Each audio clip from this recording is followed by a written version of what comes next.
England is often confused with Britain, but they are not the same.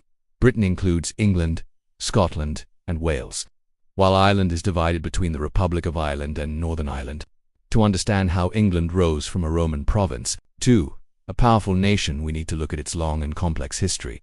Roman Britain. The earliest written records of England begin in 55 BC, when Julius Caesar led Roman expeditions to Britain. Full Roman control came later, in 43 AD, when Emperor Claudius established the province of Britannia. Roman influence remained strongest in cities and ports, while much of the countryside was governed indirectly through local rulers. In 60 AD, Queen Boudicca led a major rebellion against Roman rule, burning cities including Londinium, before being defeated. The Romans later expanded north but stopped at Hadrian's Wall, marking the empire's limit. By the early 400s, Rome withdrew its forces, leaving Britain vulnerable to invasion.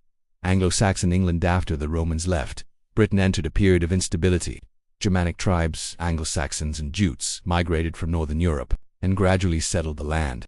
By the late 600s, several major kingdoms had emerged, including Northumbria, Mercia, Wessex, Kent, and East Anglia. These kingdoms blended Roman, Celtic, and Germanic traditions. Christianity spread through especially in Northumbria, where scholars like Bede recorded England's early history. This period laid the foundations of English identity. Viking invasions in the late 8th century.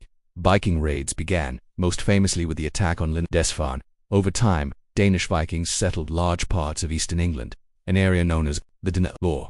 Although divided politically, England slowly resisted Viking control. By 927, King Athelstan of Wessex unified much of the country and became the first ruler to call himself King of England. Norman Conquest. In 1066, England faced a major turning point. After King Edward's death, Harold Godwinson became king but was challenged by rivals from Norway and Normandy. Harold defeated the Norwegian king at Stamford Bridge, but was later killed by William of Normandy at the Battle of Hastings. William's victory transformed England. He built castles, replaced English nobles with Norman rulers, and introduced Norman French as the language of power.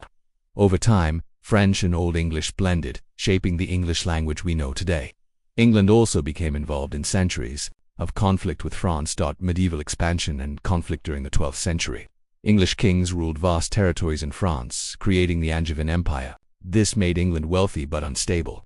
Loss of French lands, heavy taxation, and royal power struggles led to reforms like the Magna Carta, which limited the king's authority and planted the seeds of Parliament. England also expanded into Wales and parts of Ireland, while long wars with France culminated in the 100 Years' War. Although England initially succeeded, it ultimately lost most of its French territories. Tudors and transformation. On the late 1400s saw the end of civil war with the rise of the Tudor dynasty. Henry VIII broke from the Catholic Church and established the Church of England, placing religion under royal control. His daughter Elizabeth I later defended England against Spain, defeating the Spanish Armada in 1588 and securing England's independence toward Britain in 1603. England and Scotland were united under one monarch when James VI of Scotland became James I of England. This marked the beginning of a new chapter, eventually leading to the creation of Great Britain. Conclusion. England's history is long, complex, and often chaotic, but when viewed as a whole, a clear pattern emerges from Roman province to independent kingdom through invasion, reform, and expansion. This long journey shaped not only England, but much of the modern world.